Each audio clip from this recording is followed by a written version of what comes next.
This is Jordan Griffin interviewing Myrth Hibbard at her house at Jonesboro, Arkansas. Date is November 14th, 2007.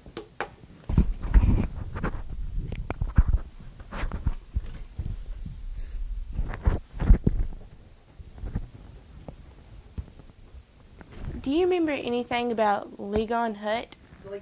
Legion Hut. The Legion Hut? Well, I remember the Legion Hut. I was trying to think if I remembered when it was built. I won't say I do or don't, because I'm really not positive about it. Years ago, there was a Wiener band, many to whom purchased musical instruments from Mr. Applegate. Do you know anything about that? No, I don't. Who taught you how to drive and how did that go? Well, I practically taught myself to drive. Of course, I lived out in the country and had all the wide open spaces, and my dad was one of the first men in our community to have a car. And of course, I wasn't old enough when before he died to drive. Of course, Mama kept that old car until I think someone bought it as for an antique. But anyway, I never did learn to drive it. It was an old Model T. Well, I did drive it a little bit too. But then, whenever I bought my own car, I had plenty of room, and I just got out and fiddled around with it. And luckily, I didn't kill anybody or hurt myself. Tell me about what you remembered about the first car you owned. Well, I think we did a whole lot then, like I know some of the younger people do now. First job I got, that's about the first thing I bought, was a car, and 36 Chevrolet. And everything went pretty well, I guess. As I said, I didn't kill anybody or hurt anyone.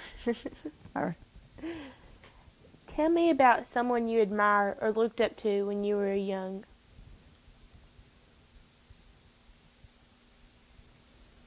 Well, of course, my mom and dad were always, I looked up to them for everything. Then as time went on, well, I guess it would have been my mom, because she was always there for me.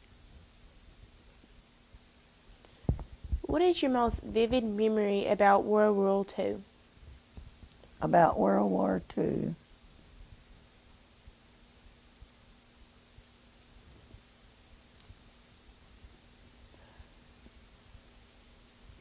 Did you say what was my most vivid memory? No. Well, I guess that whenever the Japanese hit Pearl Harbor, because that, to me, that was a terrible, terrible, terrible thing. And this cousin of mine that I mentioned a while ago, she was over there when that happened.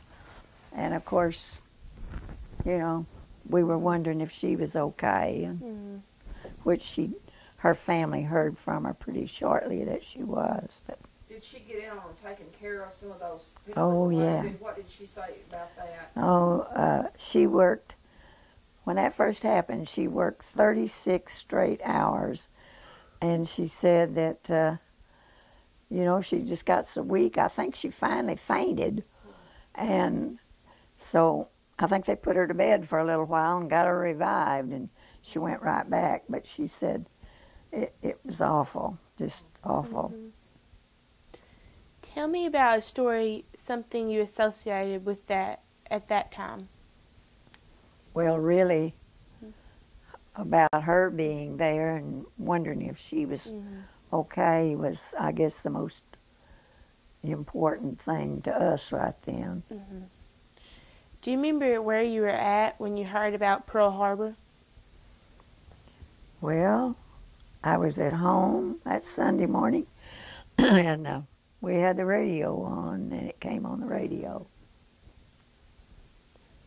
Did you go to college? Yes, ma'am. Where did you go? ASU. What was your major? Education. Tell me about a story when you were in college. Well, I'll tell you. When I was in college, when I got out of high school, I took a teacher's examination. And then I got a job out at this Long Creek where we talked about. And I'd go to school and teach. I'd go and teach. I did that way till I got my degree. Mm-hmm. How did you get there? Just drive every day? No, a couple other girls and I had an apartment up there, and we'd stay and come home on the weekends.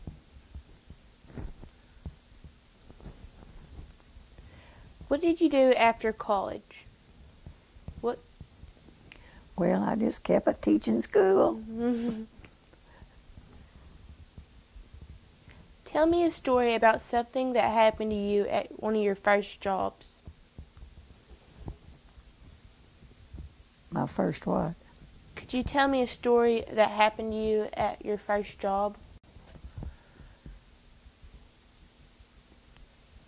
Something happened at your first job that you ever had. Well, let me see.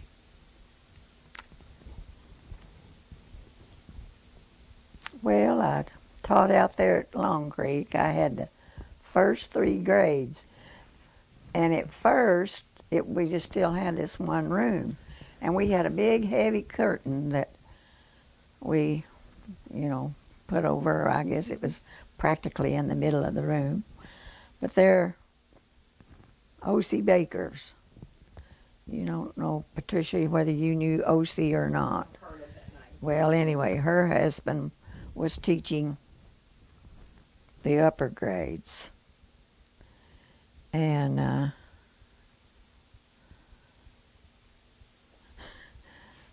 had one little old boy. I don't know if I can't remember. I know he was not a fast learner. But anyway, he brought a file to school. And I looked back one day and he was sharpening his teeth. And I said to him, "What in the world are you doing?" He said, "I'm sharpening my teeth so I can bite you."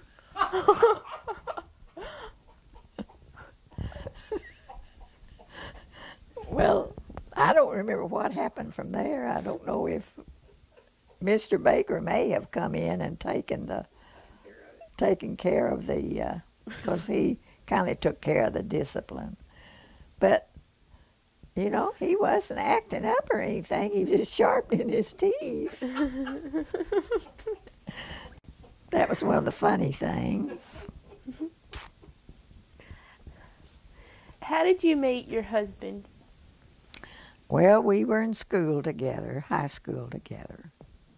He sat behind me. So then he went in service and we wrote letters. And then we wound up getting married. Is there a family recipe that throughout the years is always found on the table at family celebrations or dinners? The what? Is there a family recipe throughout the years is always found on the table at family celebrations or dinners? Well, I don't know. I guess some of the things that we especially like, we still, fix them. What are some of the things that y'all have always had, that you always have at family dinners? Well, usually have either chicken and dressing or turkey and dressing. We all like chicken the best. And we usually have ham, candied sweet potatoes, corn casserole, and sometime we have a hash brown casserole. And there's all kinds of desserts, pumpkin pie, because we have, our men all like different kinds of pie, chocolate pie, pumpkin pie, and Cheerio cream pie, and I guess just usually about what everybody goes for at say Thanksgiving or and Christmas is usually kind of a repeat.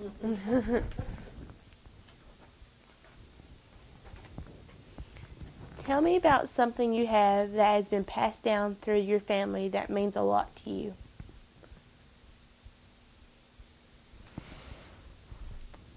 Well, I've got a little a little necklace in there that my mom said Grandma gave her when she was about 12 years old, that, you know, I've tried to keep up with and not let it get lost.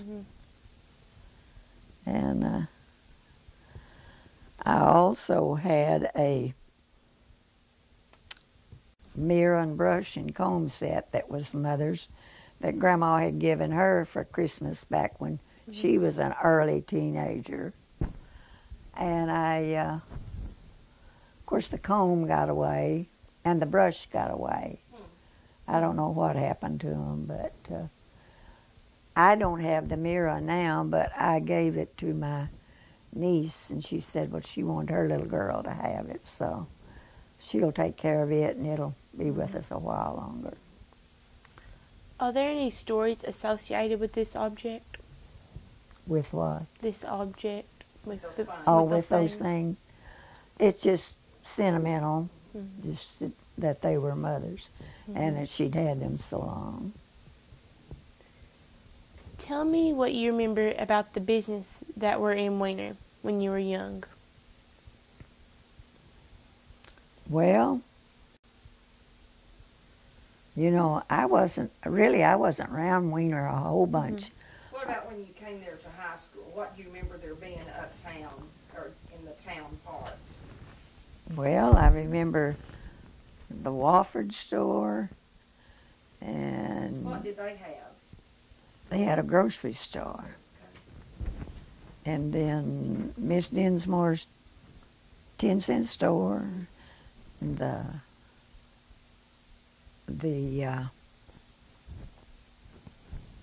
theater, and Uncle Roy's pool hall, and I don't know, they had,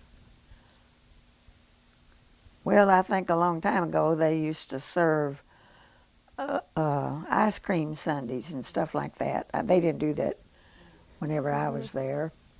And then Mr. Degood had a store. It was another grocery store, or probably a general store. I don't know. I don't remember, because I didn't do much grocery buying back in those days. And then the cafe, Irene and Arlie McCoy's cafe. And then on the other side of town, there was, let's see, Mr. and Ms. Huber. Franklin Huber had the store on the corner. Then there was the bank and the post office, Fowler's store. Oh yeah, there was a Fryman filling station over there by the little cafe. And then, do you remember anything being across the street from the side that the movie theater was on? Well, I remember the Barnhoffs putting in that freezer thing there. I believe they put that in after I was in school, or it might have been after I was out of school. I don't really remember. And then Elmer, oh yeah, there was a barber shop. And then there was another barber shop. I know Elmer Cooper had a barber shop over there by the Barnhoff place. Golly, I never had thought about being 3 or 4 grocery stores in that town. The Lynn's had a grocery store in there too.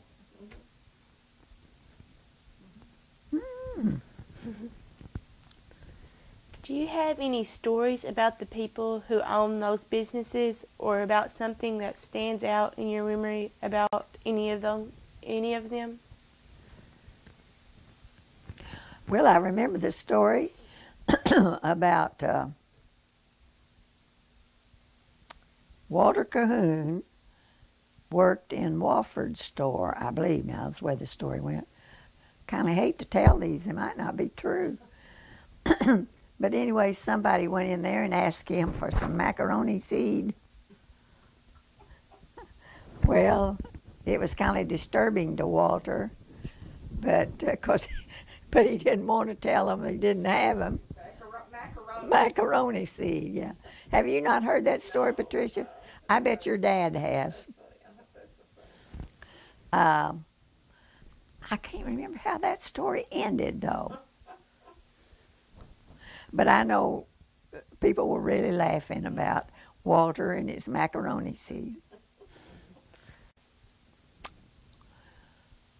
Seemed like he told them he'd sure get them. So I believe, but I'm really not sure. You might want to erase that part. Do you remember the first town library? No, I don't. She and I were talking about that. I really don't. Do you remember? Sorry, go ahead.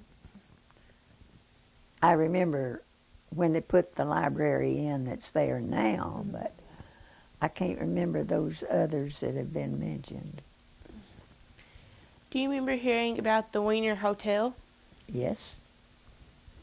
All I know is what I heard about it. I don't know any of the stories about it.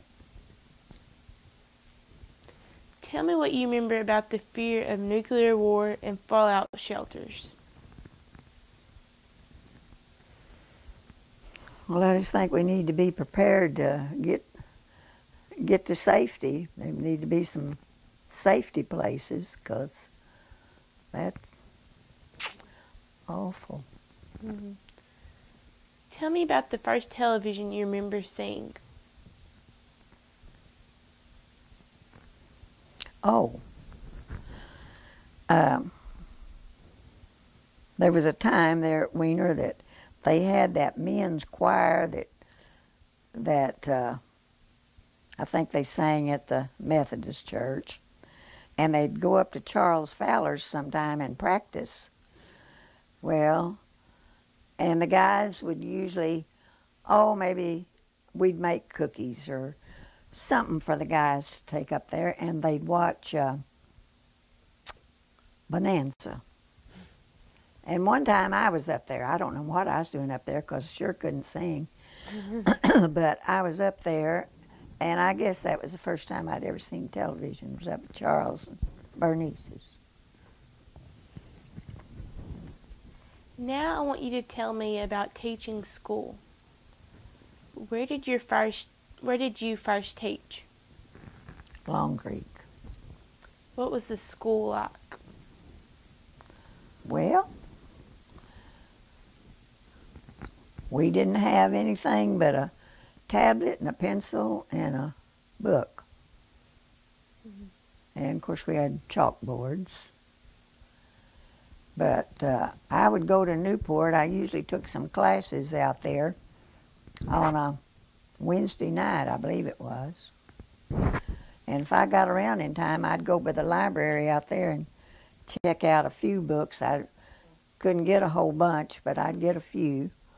And then when I went back, I'd take them back and get some more. That's what access we had to library books. And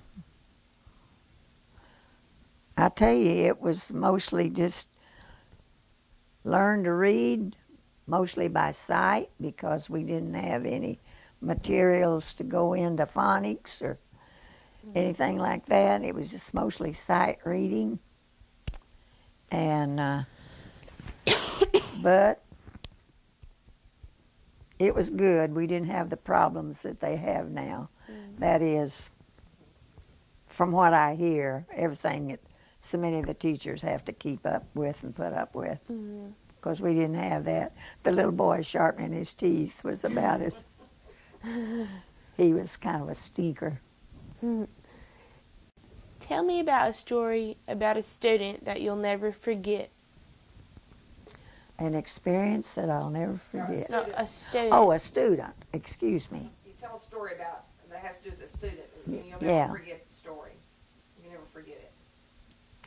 Well, this one strikes me funny. When we built the new school building, the one you went to school in, Patricia. The one at Winger. Yeah. Of course, we had a bathroom for the first grade. They had their own bathroom. Well, some of the kiddies didn't have bathrooms, so I took the little girls in and I showed them, you know, how to flush the commode and be sure they flushed the commode after they used it and washed their hands and picked up the paper and that sort of thing. Then I took the little boys in and gave them the same instructions.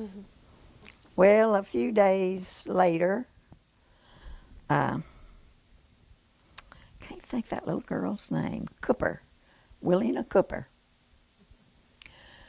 She'd been at the bathroom and she came up to me after she came out and she looked up at me and she said, "Teacher, somebody didn't flush that locomotive in there." She got her commode and locomotive a little mixed up, but she was so serious. Yeah, and I used to like to take my little funny things home and tell Robert. And when I told him that one, I tell you, I think he haw-hawed for a week. Tell me about a story about something that happened with a student that touched your heart. Something that touched my heart. A story about a student that touched your heart. I've had several of them.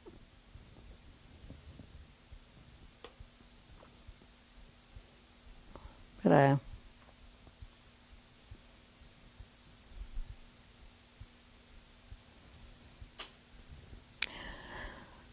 when I taught out Long Creek, of course that was right on the tail end of the Depression. And I had this family that they had several children. And I had about 3 or 4 of the children in my room because there were so many of them. And of course we carried our lunches. We didn't have lunchrooms like we do now. And this one little family, they would come with a cup of rice each day. And that really touched me. I didn't want anything I could do about it. But anyway, one of the boys, there were some tragic things happened in the family, but anyway, one of the boys made a minister. And we still have a Long Creek reunion every year. Of course, it's getting smaller all the time, but this boy comes, and he never fails to tell me things that I'd forgotten. He'll, tell me, "I'll never forget you doing this and you doing that and you doing something else." Not just for me, but for my family, he said. And that's always touched me. I just have a real deep feeling for him, even though he's pretty near, not as old as I am, but he's not that little boy he used to be. But that always did touch me. I guess they were lucky probably to have that much to eat. But anyway, that's one of my stories. Tell me about something about teaching at Weiner Elementary. It was fun. It was good. I loved teaching. I really did. I wouldn't want to go back. Of course, I know there's no thoughts of going back, but really, those were good days. We didn't have all the things that some of the teachers have to work with now, but they were good days to me.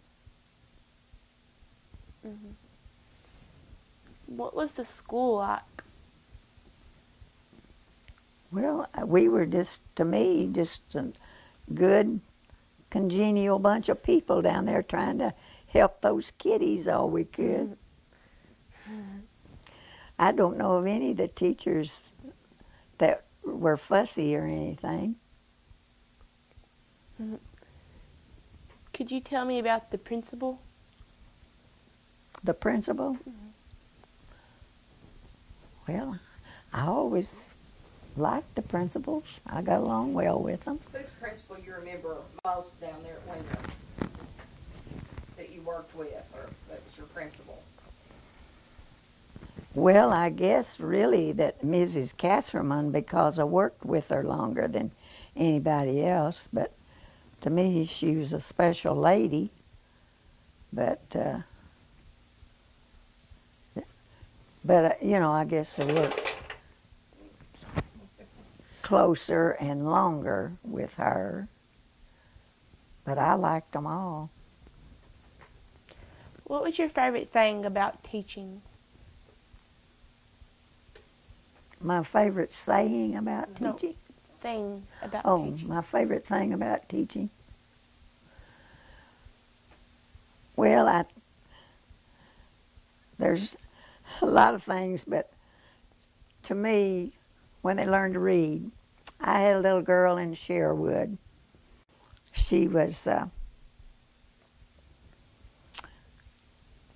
kind of slow. She wasn't real slow, but she wasn't as fast as some of the others were. And the little thing wore real thick glasses. And so one day, she was just beginning to kind of catch on to reading. And I happened to be at my desk and had sat down and pulled out a drawer to get something, and she came up there and she looked up at me through those glasses, and she put that little leg over my lap and got up on my lap, and she says, "I want to read." Well, I took some time out, and Sherry and I had some reading, just Sherry and I, and she was so happy that she was learning to read. And I haven't asked about her lately, but her mother comes up here every once in a while. Her brother lives here, and I run into her.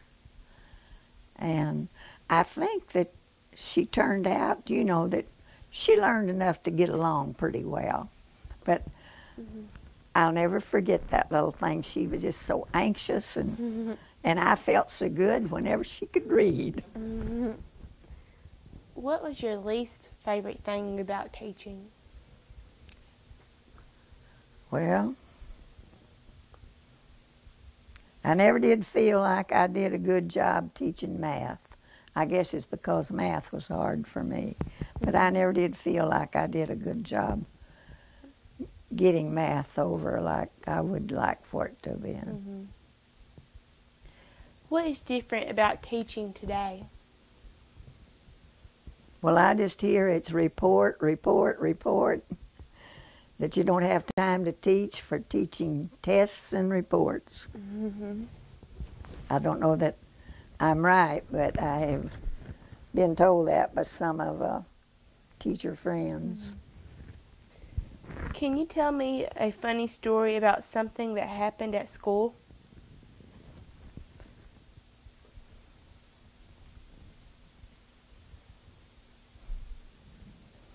Well, I always tell that one about the locomotive.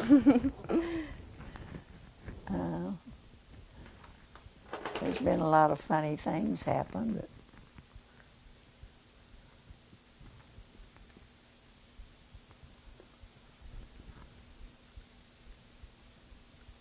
I thought this was real cute. One morning, you know, those windows in that building that we were in, they was up so high, I was too short to reach the cords on the blinds to get them up and down, so I'd climb up on the radiator. One morning I was up there adjusting blinds, and Ina Ray walked in, and she came over and she said, "Miss Myrth, Naomi born the baby last night." I'll never forget. That's one thing I'll never forget about Ina Ray. I thought it was cute, and she didn't crack a smile. It was all.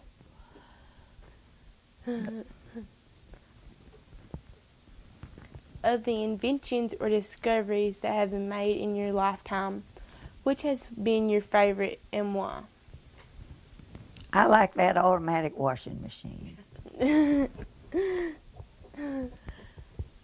Is there an invention or discovery that is in use today that you do not like?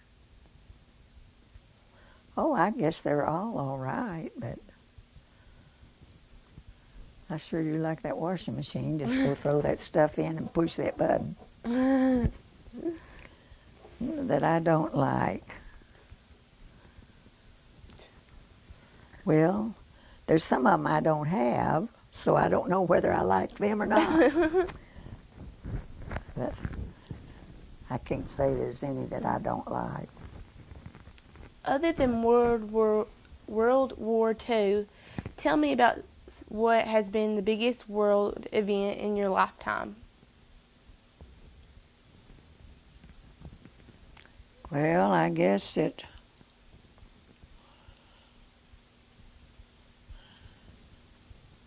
the terrorist attacks have been, I think, to me, the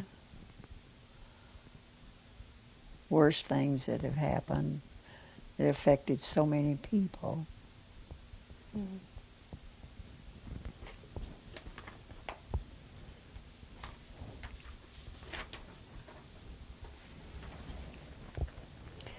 What advice would you give to someone wanting to be a teacher?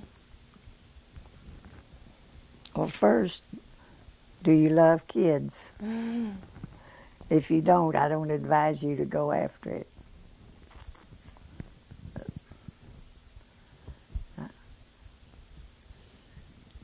To me, that's really an important part of it, is liking children. Mm-hmm. Would you advise him or her to be a teacher?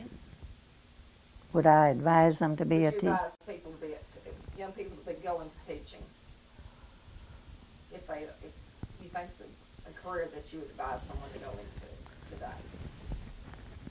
Well, I feel like it's such an important profession that if they really want to help children, I'd say go to it. But if you don't like kids, stay away from it. Mm-hmm. Although most people don't like to pat themselves on the back, what is something you've done or accomplished in your life that you are proud of? Well, I never was that much of a back patter.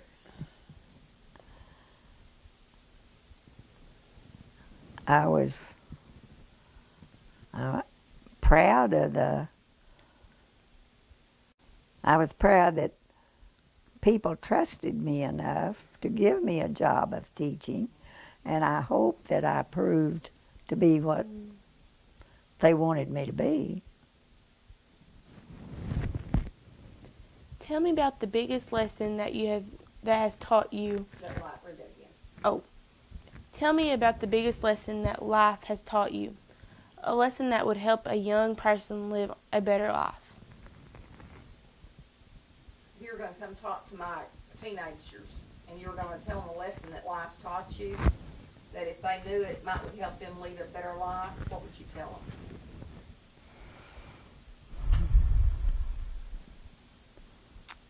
Well,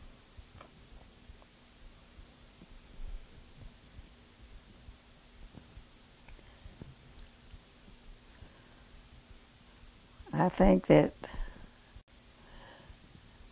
we need to let them know that they need to be trustworthy,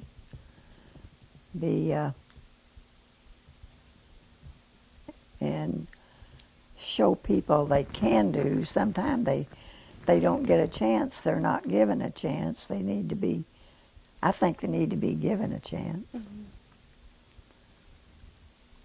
And when you got that chance, give it all you got. Well, thank you for letting me interview you today.